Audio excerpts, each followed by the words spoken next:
Hi, I'm Susie Dingle. Today we're going to do something a little bit different.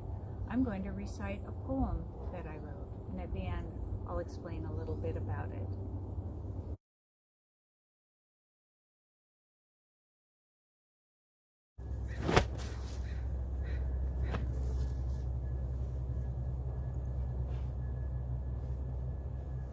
Set a table in the valley of dry bones. Make it lovely. You know how. I grew flowers for the table. Pick every one. They remind me of home.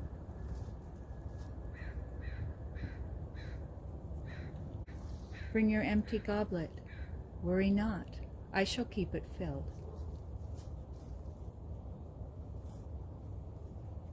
You are my beloved. I give you all you need. You dine upon my promises, I upon your fruit. Bring the chairs in close. I wish to sit near you. I never tire of gazing at you, my lovely bearer of gifts.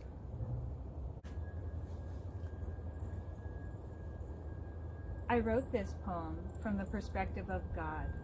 I was given a challenge in an artist group I'm in, and this was my response. I was thinking about how God encourages me and how I need to set a place for God and me to talk about my creative pursuits and to be encouraged.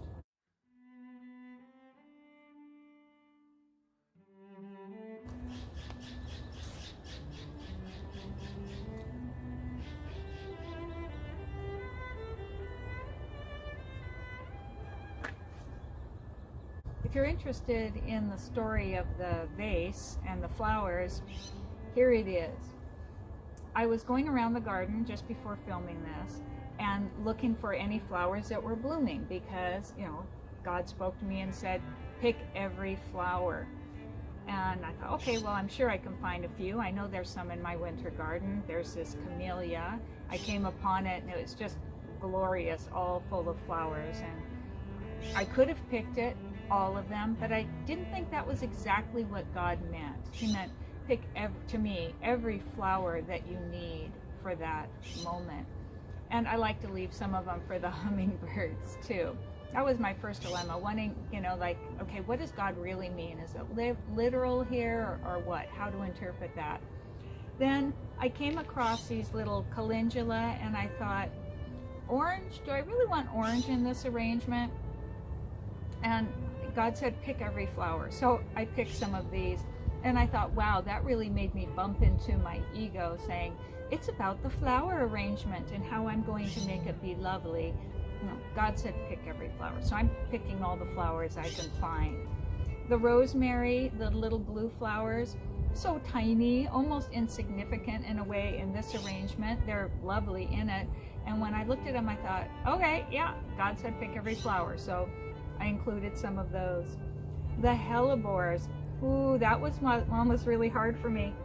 That was hard because these hellebores are about ready to bloom. And if I cut them now, like I did, I'm sacrificing seeing the bloom later on. And then I realized, God was telling me to trust that He would provide blooms for me in the future. And I did find this one, though, that is fully bloomed, and so that's quite lovely, even though it's small. And I thought, well, it really isn't appropriate for this vase. And I'm like, short stem, I'll put it down in there so it can get some water. It's appropriate because God said pick every flower. Then this last one, this one was a real struggle. It's a paper bush, and it's so fragrant right now. Excuse me. Sorry.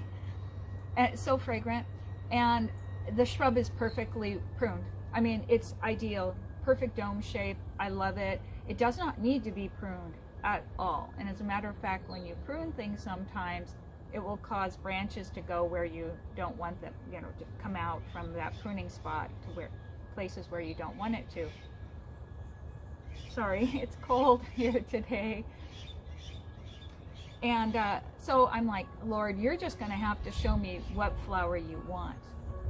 And God said, make it lovely. Make it a good one.